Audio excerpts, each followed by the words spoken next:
Praise the Lord. கிறிஸ்துவுக்குள் பிரியமானவர்களே, ஆண்டவராகிய இயேசு கிறிஸ்துவின் நாமத்தினாலே நான் உங்களை வாழ்த்துகிறேன். கடந்த மாதம் முழுவதுமாக நம்மை கண்மணி போல பாதுகாத்தவர். ஒவ்வொரு மாதமும் நம்மை புது வாக்குத்தத்தங்களை கொடுத்து நம்மை அவர் பலப்படுத்துகிற தேவனாக இருக்கிறார். இந்த மாதத்திலும் கூட, இந்த நவம்பர் மாதத்திலும் ஆண்டவராகிய இயேசு கிறிஸ்து நமக்கு தந்த வேத வார்த்தையானது 128 சங்கீதம் 2 உன் கைகளின் பிரயாசத்தை நீ சாப்பிடுவாய், உனக்கு பாக்கியமும் நன்மையும் உண்டாயிருக்கும். பிரியமானவர்களே, தேவன் நமக்கு இந்த மாதத்தில் தந்திருக்கிற வாக்கு தத்துவம் மிக அருமையானது. உன் கையின் பிரயாசங்களை நீ சாப்பிடுவாய், உனக்கு பாக்கியமும் நன்மையும் உண்டாகியிருக்கும் என்று சொல்லி ஆண்டவர் சொல்லுகிறார். பிரியமானவர்களே, உனக்கு பாக்கியமும் நன்மையும் உண்டாகியிருக்கும். உன் கையின் பிரயாசங்களை நீ சாப்பிடுவாய். எவ்வளவு அற்புதமான வேத வார்த்தை. உன் கையின் பிரயாசங்களை நீ சாப்பிடுவாய். இதுவரைக்கும் உன் கையின் பிரயாசங்களை வேறு யாரோ சாப்பிட்டு கொண்டிருந்திருக்கலாம். உன் கையின் பிரயாசங்களை உன் சத்துருக்கள் சாப்பிட்டு கொண்டிருக்கலாம். உங்கள் பிரயாசத்தை, அந்த பிரயாசத்திற்குள்ள பலனை வேறு யாரோ எடுத்துக்கொண்டு இருக்கலாம். உங்களுக்கு கிடைக்க வேண்டிய நன்மைகளை வேறு யாரோ எடுத்துக்கொண்டு இருக்கலாம். உங்களுக்கு வர வேண்டிய ஆசீர்வாதங்களை உங்கள் சத்துருக்கள் எடுத்துக்கொண்டு இருக்கலாம். ஆனால் தேவன் இந்த மாதத்தில் அவர் வாக்கு பண்ணுவது, நீ பட்ட பிரயாசத்திற்கு பலனை நீ இந்த மாதத்திலே பார்ப்பாய். நீ பட்ட பிரயாசத்தின் பலனை நீ இந்த மாதத்திலே பார்ப்பாய். எவ்வளவோ நீ பிரயாசப்பட்டும் எவ்வளவோ முயற்சி செய்தும் உனக்கு கிடைக்காத, இதுவரை கிடைத்திராத இந்த ஆசீர்வாதத்தை என் தேவன் இந்த மாதத்தில் உனக்கென்று அவர் வாக்கு பண்ணுகிறார். பிரியமானவர்களே, இந்த யூடியூப் மூலமாகவும் பார்த்து கொண்டிருக்கிற உங்களையும் பார்த்து கர்த்தர் சொல்லுகிறார், இந்த மாதத்திலே நீங்கள் உங்கள் பிரயாசத்திற்கு ஏற்ற பலனை நீங்கள் அடைவீர்கள். நீங்கள் பட்ட பிரயாசத்தின் பலனை நீங்கள் அடைவீர்கள் என்று தேவன் இந்த மாதத்தில் அவர் வாக்கு பண்ணுகிறார். இனி உங்கள் பிரயாசத்தின் பலனை சத்துரு சாப்பிட முடியாது. இனி நீங்கள் பட்ட பிரயாசத்தின் பலனை ஒருவரும் எடுத்துக்கொள்ள முடியாது. என் தேவன் உங்களுக்கு அவர் கொடுக்க சித்தமாக இருக்கிறார். நீங்கள் இதுவரை முயற்சி செய்த எல்லா பிரயாசத்திற்கும் பலனை நீங்கள் இந்த மாதத்தில் அடைவீர்கள். விசுவாசத்தோடு இதை ஆமன் என்று பெற்றுக்கொள்ளுங்கள். பிரியமானவர்களே, நீங்கள் இதுவரைக்குப்பட்ட பிரயாசங்கள் எதுவாக இருந்தாலும் சரி, எந்த பிரச்சனையாக இருந்தாலும் சரி, அதற்கு ஒரு முடிவில்லாதபடி நீங்கள் அலைந்து திரிந்து கொண்டிருக்கலாம். அநேக பிரயாசங்களை நீங்கள் பட்டிருக்கலாம். எனக்கு ஒரு முடிவு வராதா, என் வாழ்க்கைக்கு ஒரு விடிவு வராதா? பிரியமானவர்களை, கர்த்தர் சொல்லுகிறார், இந்த மாதத்திலே உங்களுக்கு ஒரு முடிவு உண்டாகும். என் தேவன் உங்கள் பிரயாசத்தை பார்த்து இருக்கிறார். அவர் உங்கள் அலைச்சல்களை காண்கிறவர் என்று வேதம் சொல்கிறது. பிரியமானவர்களே, உங்கள் அலைச்சல்களை காண்கிறவர், உங்கள் பிரயாசத்தை காண்கிறவர். நிச்சயமாகவே உங்கள் பிரயாசம் இனி வீண் போகாது. நீங்கள் பட்ட கஷ்டத்திற்கு ஏற்ற பலனை ஆண்டவர் கொடுப்பார். நீங்கள் எடுத்த முயற்சிக்கு ஏற்ற பலனை இந்த மாதத்தில் என் தேவன் உங்களுக்கு தருவார். உங்கள் உள்ளம் கலங்காது இருப்பதாக. நீங்கள் ஒன்றுக்கும் பயப்படாது, சோர்ந்து போகாது. இந்த தேவனுக்கு இந்த மாதத்தில் நீங்கள் நன்றி சொல்லுங்கள். பிரியமானவர்களே, வாக்குத்தத்தம் பண்ணினவர் அதை நிறைவேற்ற அவர் வல்லவராகவும் இருக்கிறார். நிச்சயமாகவே விசுவாசத்தோடு இந்த மாதத்திலே உங்களுக்கு நேராக வரக்கூடிய இந்த வாக்குத்தத்தத்தை நீங்கள் ஏற்றுக்கொள்வீர்கள் என்று சொன்னால், நீங்கள் விசுவாசிப்பீர்கள் என்று சொன்னால், உங்கள் வாழ்க்கையில் நீங்கள் அற்புதங்களை பார்ப்பீர்கள். பிரியமானவர்களே, ஏற்ற பலனை நீங்கள் அடைவீர்கள். பிரியமானவர்களே, இந்த வாக்குத்தத்தத்தை ஆழமாக தியானித்து அதை சிந்தித்து பார்க்கிற பொழுது அதற்கு முந்தின வசனம் சொல்லுகிறது, கர்த்தருக்கு பயப்படுகிற மனுஷன் எவனோ என்று அங்கே எழுதப்பட்டிருக்கிறது. கர்த்தருக்கு பயப்படுகிற மனுஷன் எவனோ? இதே 4வது வசனம் சொல்கிறது, கர்த்தருக்கு பயப்படுகிற மனுஷன் எவ்விதமாய் ஆசீர்வதிக்கப்படுவான். எப்படி? அவன் கையின் பிரயாசங்களை இனி அவன் சாப்பிடுவான். கர்த்தருக்கு பயப்படுகிற மனுஷன் பிரயாசத்தின் பலனை சாப்பிடுவானா? பிரியமானவர்களே, தேவனுக்கு பயப்படுகிற மனுஷன் இவ்விதமாய் ஆசீர்வதிக்கப்படுவான் என்று நாம் அங்கே அடுத்த வசனத்தில் நம்மால் காண முடிகிறது. பிரியமானவர்களே, இதற்கு முன்னும் பின்னும் இருக்கக்கூடிய வசனம் தான், உங்கள் கையின் பிரயாசங்களை நீங்கள் இனி சாப்பிடுவீர்கள், உங்களுக்கு பாக்கியமும் நன்மையும் உண்டாகும் என்று ஆண்டவராக இயேசு கிறிஸ்து அவர் உங்களுக்கு வாக்கு பண்ணுகிறார். ஆக பிரசங்கி இப்படியாக சொல்லுகிறான் 5:18, நீ உயிரோடு இருக்கும்படி தேவன் அருளி செய்த நாளெல்லாம் மனுஷன் புசித்து குடித்து சூரியனுக்கு கீழே தான் படும் பிரயாசம் அனைத்தின் பலனையும் அனுபவிப்பதே நலமும் உத்தமுமான காரியம் என்று நான் கண்டேன். இதுவே அவன் பங்கு. பிரியமானவர்களே, அவன் பட்ட பிரயாசத்தின் பலனை அவன் அனுபவிக்க வேண்டும் என்று இங்கே வேதம் சொல்லுகிறது. அதுதான் அவனுக்கு நலம், அதுதான் அவனுக்கு நன்மை. உங்கள் பிரயாசத்தின் பலனை வேறொருவன் சாப்பிட்டு கொண்டிருப்பான் என்று சொன்னால், இந்த மாதத்தில் நான் உங்களுக்கு சொல்ல ஆசைப்படுகிறேன், இனி உங்கள் பிரயாசத்தை, உங்கள் முயற்சியை, நீங்கள் எடுத்த முயற்சியை, உங்களுக்கு வர வேண்டிய லாபத்தை, உங்களுக்கு வர வேண்டிய ஆசீர்வாதங்களை இனி சத்துருக்களுக்கு என் தேவன் ஒருபோதும் விட்டு கொடுக்க மாட்டார். பிரியமானவர்களே, என் தேவன் ஒருபோதும் உங்கள் சத்துருவின் கைகளிலே இனி அவர் விட்டு கொடுப்பதில்லை. ஹல்லேலூயா. ஆக நீங்கள் கர்த்தருக்கு பயப்படுகிற பொழுது, பயம் என்றால் அவருடைய பரிசுத்தத்திற்கு நாம் பயப்பட வேண்டியிருக்கும். ஏனென்றால் அவர் பரிசுத்தம் நிறைந்தவர். அவருடைய மகத்துவங்கள், அவருடைய கிரியைகளை பார்க்கிற பொழுது, அவர் நமக்கு பரமபிதாவாக இருந்தாலும், நம்முடைய அப்பாவாக இருந்தாலும், அவருடைய வல்லமைகளையும் ஆற்றலையும் நான் பார்க்கிற பொழுது நமக்குள்ளாக அதற்குண்டான ஒரு பயம், மரியாதைக்குண்டான ஒரு பயம் நமக்கு இருக்க வேண்டும். இந்த பயம் இருக்கிற பொழுது என் தேவன் அவனை ஆசீர்வதிக்கிறார். அவருடைய கிரியைகளை பார்க்கிற பொழுது, அவருடைய மகத்துவங்களை பார்க்கிற பொழுது, அவருடைய வல்லமைகளை பார்க்கிற பொழுது, அவருடைய பரிசுத்தத்தை நாம் நோக்கி பார்க்கிற பொழுது நமக்குள்ளே ஒரு பயம் உண்டாக வேண்டும் என்று வேதம் சொல்கிறது. அந்த பயம் இருக்கிற பொழுது, கர்த்தருக்கு உண்டான பயம் உங்கள் வாழ்க்கையில் இருக்க வேண்டும். பிரியமானவர்களே, நீங்கள் தேவனுக்கு பயந்து அவருக்கு மரியாதை நீங்கள் கொடுக்கிற பொழுது, அவருடைய நாமத்தை மகிமைப்படுத்துகிற பொழுது உங்கள் வாழ்க்கையில் செழிப்புண்டாகும். பிரியமானவர்களே, உங்களுக்கு வரவேண்டிய ஆசீர்வாதங்கள் உங்கள் கைகளில் கிடைக்கும். உங்கள் குடும்ப சூழ்நிலைகள் மாறும். நீங்கள் இதுவரை பட்ட கஷ்டங்கள், நஷ்டங்கள் எல்லாவற்றிற்கும் பலனாக நீங்கள் பட்ட பிரயாசத்தை என் தேவன் அறிந்து அதற்கேற்ற பலனை அவர் உங்களுக்கு கொடுப்பார். நியாயாதிபதிகள் 6ஆம் அதிகாரத்தில் இஸ்ரவேல் ஜனங்களை மீதியானியர்கள் ஒடுக்கினார்கள். அவர்கள் பட்ட பிரயாசத்தின் பலனை எல்லாம் அவர்கள் எடுத்துக்கொண்டு போனார்கள் என்று அங்கே வேதம் சொல்கிறது.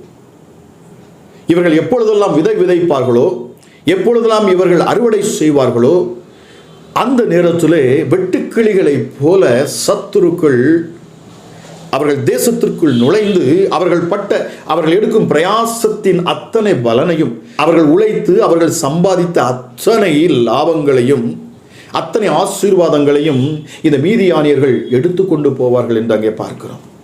மீதியானியரும் அமலேக்கியரும் கிழக்கத்தி புத்திரர்களும் எழுந்து வந்து அவர்கள் பிரயாசத்தின் பலனை அவர்கள் எடுத்து சென்றார்களாம். அவர்களுடைய ஆடு மாடுகளையும் ஒட்டகங்களையும் கழுதைகளையும் அவர்கள் எடுத்து கொண்டு போவார்களாம். பிரியமானவர்களே, பிரயாசப்பட்டு இவர்கள் பயிரிடும் எல்லாவற்றையும் அவர்கள் எடுத்துக்கொண்டு போவார்கள். ஒருவேளை உங்கள் வாழ்க்கையிலும் இதுபோல சத்துருவின் கிரியைகள் இருக்கும் என்று சொன்னால், இதுபோல உங்கள் பிரயாசத்தை இதுவரை பிசாசானவன் சாப்பிட்டு கொண்டிருக்கலாம். இதுவரை நீங்கள் பட்ட பிரயாசத்தின் பலனை வேறொருவர் சாப்பிட்டு கொண்டிருந்திருக்கலாம். நீங்கள் முயற்சி செய்வீர்கள், உங்களுக்கு வரவேண்டிய ஆசீர்வாதத்தை அவர்கள் எடுத்துக்கொண்டிருக்கலாம். உங்களுக்கு வரவேண்டிய மதிப்பும் மரியாதையும் இன்னொருத்தர் எடுத்திருக்கலாம். உங்கள் சத்துருக்கள் எடுத்திருக்கலாம். பிரியமானவர்களே, உங்களுக்கு வரவேண்டிய பரிசை அவர்கள் எடுத்து சென்றிருக்கலாம். ஆனால் நீங்கள் முயற்சி செஞ்சிருப்பீங்க. நீங்கள் இருக்கிற வேலை பார்க்கிற ஸ்தலத்தில் ஒருவேளை நீங்கள் பிரயாசப்பட்டு இருப்பீங்க. ஆனால் இன்னொருவர் அதை தட்டி சென்று உங்களுக்கு வரவேண்டிய அந்த ஆசீர்வாதத்தை, அந்த மதிப்பையும் அந்த மரியாதையும் இன்னொருத்தர் எடுத்து சென்று கொண்டு போயிருக்கலாம். ஆனால் இந்த மாதத்தில் என் தேவன் வாக்கு பண்ணுகிறார், உங்கள் பிரயாசத்தின் பலனை நீங்கள் சாப்பிடுவீர்கள். நீங்கள் பட்ட பிரயாசத்தின் பலனை நீங்கள் சாப்பிடுவீர்கள். பிரியமானவர்களே, இங்கே இஸ்ரவேல் ஜனங்கள் மீதியானியர்கள் மூலமாக மிகவும் சிறுமைப்படுத்தப்பட்டார்கள். அவர்கள் ஒடுக்கப்பட்டார்கள். இந்த மீதியானியர்களுக்கு பயந்து அவர்கள் என்ன செய்தார்கள்? குகைகளிலே போய் அவர்கள் தஞ்சம் புகுந்தார்கள். அவர்கள் காட்டுக்குள் போய் ஒளித்துக் கொண்டார்கள். மலைகளில் உள்ள கெபிகளிலே அவர்கள் தஞ்சம் புகுந்தார்கள். பிரியமானவர்களே, மீதியானியர்களுக்கு அவர்கள் பயந்து நடுங்கினார்கள். காரணம், இஸ்ரவேலிலே பாவம் பெருகினபடினாலே தேவன் அவர்களை மீதியானுடைய கைகளில் ஒப்புக் கொடுத்தாராம். பிரியமானவர்களே, நம்மிடத்தில் பாவம் இல்லாதபடி, குற்றம் இல்லாதபடி நாம் பார்த்து கொள்ள வேண்டியதும் அவசியமாக இருக்கிறது. தேவனுக்கு பிரியமான காரியங்களை நாம் செய்கிற பொழுது, நாம் பரிசுத்தமுள்ள ஒரு வாழ்க்கை வாழ்கிற பொழுது, நாம் அவருக்கு பயந்து நிற்கிற பொழுது, அவருக்கு நாம் பயந்து அவருக்கு நாம் துதியை செலுத்துகிற பொழுது, அவருடைய நாமத்தை நாம் மகிமைப்படுத்துகிற பொழுது, நிச்சயமாகவே பிரியமானவர்களை நீங்கள் ஆசீர்வாதங்களை பெற்றுக்கொள்வீர்கள். உங்கள் பலனை இன்னொருவர் எடுக்க என் தேவன் விடவே மாட்டார். உங்கள் பிரயாசத்தின் பலனை வேறொருவர் எடுத்துக்கொள்ளுகிறார்கள் என்று சொன்னால் நிச்சயமாகவே நாம் யோசிக்க வேண்டியது, நமக்கும் தேவனுக்கும் இருக்கிற உறவு எப்படிப்பட்டதாக இருக்கிறது? எனக்கும் தேவனுக்கும் உள்ள ஆழமான இந்த உறவில் நான் இருக்கிறேனா? அவருக்கும் எனக்கும் நல்ல ஒரு ஐக்கியம், தொடர்பு இருக்கிறதா? இந்த தேவனை நான் நேசிக்கிறேனா? அவரை விசுவாசிக்கிறேனா? அவருக்கு செலுத்த வேண்டிய மரியாதையை, அவருக்கு கொடுக்க வேண்டிய கீழ்ப்படிதலை, பயத்தை நான் கொடுக்கிறேனா? நிச்சயமாக நாம் ஆராய்ந்து பார்க்க வேண்டியது அவசியமாக இருக்கிறதா பிரியமானவர்களே? இந்த நாளிலே நீங்கள் அதை திருத்திக் கொள்ளுங்கள், மாற்றிக்கொள்ளுங்கள். என் தேவன் உங்கள் பிரயாசத்தின் பலனை உங்கள் கைகளாலே சாப்பிட வைப்பார். சத்துருக்களின் கைகளிலே அவர் ஒருபோதும் விட்டுக் கொடுக்க மாட்டார். பிரியமானவர்களே, உங்கள் பிரயாசத்தின் பலனை நீங்கள் நிச்சயமாகவே சாப்பிடுவீர்கள். இஸ்ரவேல் ஜனங்கள் முறையிட்டபடினாலே தேவன் கிதியோனை எழுப்பினார். பிரியமானவர்களே, தேவன் கிதியோனை எழுப்பினார். கிதியோனை சந்தித்தார். அவனிடத்தில் சொன்னார், பராக்கிரமசாலியே, கர்த்தர் உன்னோடு கூட இருக்கிறார். இனி உன் பிரயாசத்தின் பலனை ஒருவரும் எடுத்துக்கொள்ள முடியாது. இனி உங்கள் பிரயாசத்தின் பலனை இந்த மீதியானுடைய கைகளில் நான் கொடுப்பதில்லை. பிரியமானவர்களே, கிதியோனுக்கு தேவன் வாக்கு பண்ணினார். அவனை சந்தித்தார். அவன் பயந்தான், அவர்களுக்கு நடுங்கினான். ஆனாலும் என் தேவன் சொன்னார், நான் உன்னோடு கூட இருக்கிறேன். கர்த்தராகிய நான் உன்னோடு கூட இருக்கிறேன். உன்னை அனுப்புகிறவர் நான் அல்லவா என்று சொன்னார். இந்த மாதத்தில் இந்த வாக்குத்தத்தத்தை கேட்டுக்கொண்டிருக்கிற உங்கள் வாழ்க்கையிலும் இதுவரைக்கும் சத்துருக்கள் உங்களை நெருக்கி இருக்கலாம், ஒடுக்கி இருக்கலாம். உங்கள் பிரயாசத்தின் பலனை அவர்கள் எடுத்துக்கொண்டு இருக்கலாம். உங்களிடத்திலிருந்து அவர்கள் உங்களை மீறி அவர்கள் எடுத்து இருக்கலாம். பிரியமானவர்களே, உங்கள் உங்கள் உங்கள் சந்தோஷத்தை அவர்கள் கெடுத்திருக்கலாம், உங்களை வேதனைப்படுத்தி இருக்கலாம். ஆனால் தேவன் இந்த மாதத்தில் கொடுக்கிற வாக்குத்தத்தங்களை நீங்கள் விசுவாசிக்கிற பொழுது நிச்சயமாகவே நான் ஒன்றை சொல்லிக்கொள்ள ஆசைப்படுகிறேன். இனி எந்த சத்துருவின் கைகளிலும் என் தேவன் உங்கள் பிரயாசத்தின் பலனை அவர் விட்டுக் கொடுக்க மாட்டார். நீங்கள் பட்ட பிரயாசத்திற்கு பலனை இந்த மாதத்தில் என் தேவன் கொடுக்கிறார். பிரியமானவர்களே, ஆக இந்த நாளிலும் கர்த்தர் சொல்லுகிறார், உனக்கு இருக்கிற இந்த பலத்தோட போ. கர்த்தர் உன்னை உன் சத்துருக்களின் கைகளுக்கு நீங்களாக்கி மீட்டுக் கொள்வார். பிரியமானவர்களே, கர்த்தர் உங்களை உங்கள் சத்துருக்களின் கைகளில் இருந்து உன்னை மீட்டு ரட்சிப்பார். காரணம், உன்னை அனுப்புகிறவர் நான் அல்லவா என்று ஆண்டவர் சொல்கிறார். உன்னோடு கூட நான் இருக்கிறேன் என்று ஆண்டவர் வாக்கு பண்ணுகிறார். பிரியமானவர்களே, தைரியமாக இருங்கள். இந்த மாதத்தில் என் தேவன் உங்களை ஆசீர்வதிப்பார், உங்களை மேன்மைப்படுத்துவார்.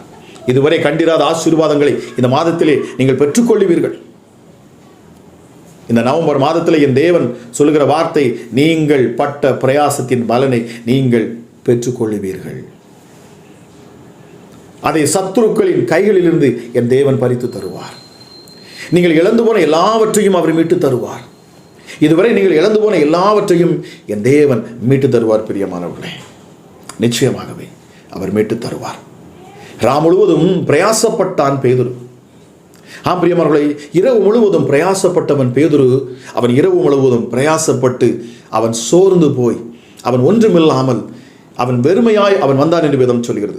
அவன் பட்ட பிரயாசத்திற்கு பலன் கிடைக்காமல் அவன் வெறுமையாய் வந்து அவன் வலையை அலசி கொண்டிருந்தான். அப்பொழுது இயேசு அவனை சந்தித்தார். உங்கள் வெறுமையிலே என் இயேசு உங்களை சந்திப்பார். பிரியமானவர்களே, இந்த மாதத்திலே என் இயேசு உங்களை சந்திக்கிறார்.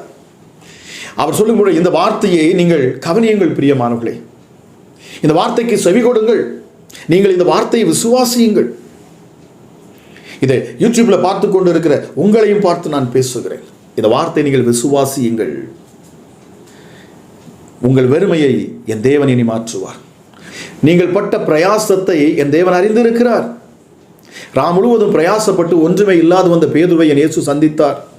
அவனை மறுபடியும், நீ வா, கடலுக்குள் போ, ஆழத்திற்குள் கொண்டு செல். இரவு முழுவதும் நீ பிரயாசப்பட்டாய், ஆனால் இப்பொழுது நான் சொல்லுகிறேன், நீ படகை ஆழத்துக்கு கொண்டு போ, வலையை வலது பக்கமாக வீசு, உன் வலை கிளியத்தக்க நீ ஆசீர்வாதங்களை பெற்றுக்கொள்வாய் என்று சொன்னார். பிரியமானவர்களே, அவன் வலை கிளியத்தக்கதாக மீன்கள் அவனுக்கு கிடைத்தது. அவன் இரவு முழுவதும் பிரயாசப்பட்டிருந்தான், அவனுக்கு ஒன்றுமே கிடைக்கவில்லை. அவன் பிரயாசத்திற்கு பலனில்லாது வெளியே வந்தான். ஆனால் என் ஆண்டவராகிய இயேசுவின் வார்த்தையை கேட்டு அவருக்கு கீழ்ப்படிந்து அவருடைய வார்த்தைக்கு அப்படியே அவன் செயல்பட்டபடினாலே அவன் பிரயாசத்தை அவன் அன்றைக்கு பெற்றுக்கொண்டான். பிரியமானவர்களே, இரவு முழுவதும் அவன் பட்ட பிரயாசத்தின் பலன் என்ன? வலை முழுவதும் கிழியத்தக்கதான ஆசீர்வாதங்கள். பாருங்க, எப்படிப்பட்ட ஒரு ஆசீர்வாதத்தை அவன் இழந்து வந்திருந்தான். ஒரு மீன் கூட இல்லாது அவன் வெறுமையாய் வந்திருந்தான். ஆனால் அவனுடைய பிரயாசத்தின் பலன் என்ன தெரியுமா? வலை கிழியத்தக்கதாக மீன்கள் அவனுக்கு கிடைத்திருக்க வேண்டும். பிரியமானவர்களே, அவனை இயேசு சந்தித்தார். அவன் அதிசயங்களை கண்டான். இந்த மாதத்திலும் என் ஆண்டவராகிய இயேசு உங்களுக்கு ஆசீர்வாதங்களை அவர் அள்ளி கொடுக்க போகிறார். இதுவரை நீங்கள் பெற்றிராத ஆசீர்வாதங்கள், இதுவரை நீங்கள் பட்ட பிரயாசத்திற்கு எவ்வளவு பலன் என்பது உங்களுக்கு தெரியாமல் இருந்திருக்கலாம். ஆனால் இந்த மாதத்தில் என் தேவன் கொடுக்கும் ஆசீர்வாதங்கள் மிக பெரிதாக இருக்கிறோம். நீங்கள் நிச்சயமாக விசுவாசித்து நீங்கள் ஆமேன் சொல்லுவீர்கள் என்று சொன்னால் நிச்சயமாகவே நீங்கள் பெற்றுக்கொள்ளுவீர்கள். வலை கிழியத்தக்கதாக அவன் ஆசீர்வாதங்களை பெற்றுக்கொண்டான். இந்த அதிசயத்தை கண்ட உடனே பேதுருக்குள் பயம் வந்தது. பாருங்க, அவன் உடனே சொன்னான், தேவனே, பாவியாகிய மனுஷனான், என்னை விட்டு நீர் போகும். நான் பாவியானவன், தகுதியில்லாதவன். பாருங்க, தேவனை குறித்த அந்த பயம் வருகிறது. கடவுள் இது நிச்சயமாகவே இவர் நிச்சயமாக ஒரு தீர்க்கதரிசியாக இருக்க வேண்டும், தேவனுடைய மனுஷனாக இருக்க வேண்டும், அவர் தேவனுடைய குமாரனாக இருக்க வேண்டும், அவர் மேசியாக இருக்க வேண்டும் என்று சொல்லி அவன் அதை புரிந்து கொண்டவுடனே அவனுக்குள்ள ஒரு பயம் வந்தது, தெய்வ பயம். அவன், நான் ஒரு பாவியாகிய மனுஷன், நான் தகுதி இல்லாதவன், என்னை விட்டு நீர் போய்விடும் என்று அவன் சொல்லுகிறான். ஆனால் தேவன் சொன்னார், நான் உன்னை இன்றிலிருந்து மனிதனை பிடிக்கிறவனாக உன்னை நான் மாற்றுகிறேன். பிரியமானவர்களே, உங்கள் வாழ்க்கையிலும் என் தேவன் இன்றைக்கு அதைத்தான் வாக்கு பண்ணுகிறார். இதை கேட்டுக்கொண்டு இருக்கிற, இதை பார்த்து கொண்டு இருக்கிற, இந்த இடத்தில் நீங்கள் அமர்ந்திருக்கிற உங்கள் ஒவ்வொருவரையும் பார்த்து தேவன் சொல்லுகிறார், பிரியமானவர்களே, உங்கள் பிரயாசத்தின் பலனை இந்த மாதத்தில் நீங்கள் சாப்பிடுவீர்கள். 2 தீமோத்தேயு 2:6 சொல்லுகிறது, பிரயாசப்பட்டு பயிரிடுகிறவன் பலனில் அவன் முந்தி பங்கடைய வேண்டும், அவனுக்குள்ள பலன் அவனுக்கு கிடைக்க வேண்டும் என்று வேதம் சொல்லுகிறது. பிரியமானவர்களே, உங்கள் பிரயாசத்தை என் தேவன் அறிந்திருக்கிறார். நிச்சயமாகவே இந்த மாதம் உங்களுக்கு செழிப்புள்ள மாதமாக இருக்கும், ஆசீர்வாதத்தின் மாதமாக இருக்கும். விசுவாசத்தோடு கண்களை மூடி என்னோடு கூட சேர்ந்து இப்பொழுது நீங்கள் ஜெபிக்கலாமே. எங்கள் அன்பின் பரலோக தகப்பனே, இந்த மாதத்தில் நீர் கொடுத்த வார்த்தைகளுக்காக நன்றி அப்பா, நீர் கொடுத்த வாக்குத்தத்தங்களுக்காக நன்றி சுவாமி. எஸ்டடி உன் கையின் பிரயாசங்களை நீ சாப்பிடுவாய், பாக்கியமும் நன்மையும் உனக்கு உண்டாகும் என்று சொன்னீங்கப்பா. ஆமா ராஜா, கர்த்தருக்கு கீழ்ப்படுகிற பொழுது அப்பா, உமக்கு நாங்கள் பயப்படுகிற பொழுது, கர்த்தருக்கு பயப்படுகிற பயம் இருக்கும் என்று சொன்னார். நிச்சயமாகவே இந்த ஆசீர்வாதங்கள் உண்டு என்று நீங்கள் சொன்னீங்கப்பா. இந்த நாளில் உம்முடைய சமூகத்துக்கு முன்பதாக வந்து அமர்ந்திருக்கிறேன் அப்பா. உம்முடைய பிள்ளைகள் மேலாப்பா இந்த ஆசீர்வாதத்தை நான் பேசுகிறேன். எஸ்டடி இதுவரைக்கும் சத்துருக்கள் அப்பா பிள்ளைகளுடைய பிரயாசத்தின் பலனை அவன் அனுபவித்துக் கொண்டிருந்திருக்கலாம். ஆனால் இந்த நாளிலே அப்பா நீர் வாக்கு பண்ணுகிறீர், உன் பிரயாசத்தின் பலனை இன்னொருவன் இனி சாப்பிடுவதில்லை. உன் பிரயாசத்தின் பலனை இனி ஒருவரும் எடுத்துக்கொள்ள முடியாது. நீ பட்ட பிரயாசத்திற்கு, நீ பட்ட முயற்சிக்கு, நீ எடுத்த முயற்சிக்கு என் தேவன் இந்த மாதத்திலே பலனை தருகிறார். எந்த மனுஷனும் உன் பலவீனத்தை பயன்படுத்தி உன் பிரயாசத்தின் பலனை அவன் சாப்பிட முடியாது என்று ஆண்டவர் வாக்கு பண்ணுகிறார். நீ தைரியமாக இரு. எப்படி கிதியோனை பார்த்து ஆண்டவர் சொன்னார், நீ தைரியமாயிரு, உன்னை அனுப்புகிறவர் நான் அல்லவா என்று சொன்னார். நான் உன்னோடு கூட இருக்கிறேன் என்று வாக்கு பண்ணினார். நீ மீதியானியரின் கைகளுக்கு இந்த இஸ்ரவேல் ஜனங்களை நீ மீட்டு ரட்சிப்பாய் என்று சொன்னது போல இனி நீ உன் ஜனங்களை நீ மீட்டு ரட்சிப்பாய், உன் குடும்பத்தை நீ மீட்டு ரட்சிப்பாய், உன் பிள்ளைகளை மீட்டு ரட்சிப்பாய். உன் வீட்டிற்குள் பலன் உண்டாகும், உன் வீட்டிற்குள் ஐஸ்வர்யம் இருக்கும், உன் வீட்டிற்குள் சமாதானம் இருக்கும், இனி உன் வீட்டிற்குள் நிறைவு இருக்கும் என்று ஆண்டவர் வாக்கு பண்ணுகிறார். நன்றி பரிசுத்த ஆவியானவரே. ராஜா, இதை கேட்டுக்கொண்டு இருக்கிற ஒவ்வொரு பிள்ளைகள் மேலும் அப்பா இந்த மாதத்திலே நீர் சொன்ன வாக்குத்தத்தம் பலிப்பதாக. அமராஜா, உம்முடைய பிள்ளைகளின் பிரயாசத்தின் பலனை இனி அவர்கள் சாப்பிடுவார்களாக. இனி துக்கமும் துயரமும் கண்ணீரும் நீங்கி போக கடவுள் இயேசுவின் நாமத்தினாலே. என்னோடு இணைந்து ஜெபித்துக் கொண்டிருக்கிற ஒவ்வொரு பிள்ளைகளுக்காக நான் இப்பொழுது விசேஷித்த விதமாக நான் ஜெபிக்கிறேன். இந்த மாதம் உம்முடைய பிள்ளைகளின் அறுவடையை பார்க்கும் மாதமாக இருக்கட்டும் அப்பா. உடைய பிள்ளைகளின் பிரயாசத்தை அவர்கள் சாப்பிடும் மாதமாக இருக்கட்டும். இனி சத்துருக்கள் உடைய பிள்ளைகளை மேற்கொள்ளாதபடிக்கு அமராஜா இனி அப்பா உடைய பிள்ளைகள் ஜெயத்தை எடுப்பார்களாக, வெற்றி எடுப்பார்களாக. சோர்ந்து போயிருக்கிற ஒவ்வொரு உள்ளமும் இந்த நேரத்தில் தேற்றப்படட்டும். சோர்ந்து போயிருக்கிற ஒவ்வொரு பிள்ளைகளுக்கும் ஒரு தைரியம் உண்டாகட்டும், ஒரு நம்பிக்கை பிறகட்டும். கர்த்தர் என்னோடு கூட இருக்கிறார். இந்த தேவாதி தேவன் என்னோடு கூட இருக்கிறார். கிதியோனை சந்தித்த தேவன் என்னோடு கூட இருக்கிறார். என் சிறுமையை பார்த்த என் தேவன் என்னோடு கூட இருக்கிறார். என் எளிமையை பார்த்த தேவன் என்னோடு கூட இருக்கிறார். ஹல்லேலூயா. ஒன்றுமில்லாத என்னை எடுத்து அவர் பயன்படுத்துவார். சர்வ வல்லமை உள்ளவர் இனி என்னை ஆசீர்வதிப்பார், என்னை உயர்த்துவார், என்னை மேன்மைப்படுத்துவார் என்று யாரெல்லாம் இப்பொழுது விசுவாசிக்கிறார்களோ, யாரெல்லாம் இப்பொழுது நம்புகிறார்களோ அவர்கள் வாழ்க்கையில் அற்புதங்கள் நடப்பதாக. Thank you holy spirit. பரிசுத்த ஆவியானவரே, உம்முடைய வல்லமை இந்த நாளிலும் அப்பா இதை கேட்டுக்கொண்டிருக்கிற ஒவ்வொரு பிள்ளைகள் மேலும் இறங்குவதற்காக நன்றி. நுகங்கள் முறிக்கப்படுவதற்காக நன்றி. சாபங்கள் நீங்குவதற்காக நன்றி. ஹல்லேலூயா. கட்டுகள் அவிழ்க்கப்படுவதற்காக நன்றி. இப்பொழுதே பிசாசின் கிரியைகள், இருளின் ஆதிக்கங்களும், உம்முடைய பிள்ளைகளுடைய பிரயாசத்தை அப்பா பலனை எடுத்துக்கொண்டிருக்கிற எல்லா சத்துருக்களும் அதன் கிரியைகளும் முறியடிக்கப்பட்டு போகட்டும் இயேசுவின் நாமத்தினாலே. எஸ்டர்டே உம்முடைய பிள்ளைகளின் பிரயாசத்தை இனி எந்த சத்துருக்களுக்கும் நீர் விட்டு கொடுக்க மாட்டீரப்பா. மகத்துவம் உள்ள தெய்வமே, விசுவாசத்தோடு நம்பிக்கையோடும் அப்பா இந்த காலை வேளையில் இதை கேட்கிற ஒவ்வொரு பிள்ளைகள் மேலும் உம்முடைய வல்லமை, உம்முடைய மகத்துவம், உம்முடைய கரம் இறங்கட்டும் அப்பா. தேவ ஆசீர்வாதம் ஒவ்வொரு பிள்ளைகளும் இப்பொழுது தொடரட்டும் அப்பா. எஸ்டடி மகத்துவம் உள்ள தெய்வமே, இந்த மாதம் ஆசீர்வதிக்கப்பட்ட மாதம், இந்த மாதம் பிரயாசத்தின் பலனை சாப்பிடும் மாதமாக இருக்கட்டும்.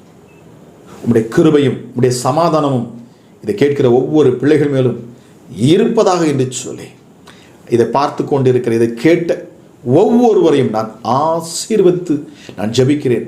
ஜெபம் கேளும் எங்கள் ஜீவனுள்ள நல்ல பிதாவே. ஆமேன், ஆமேன்.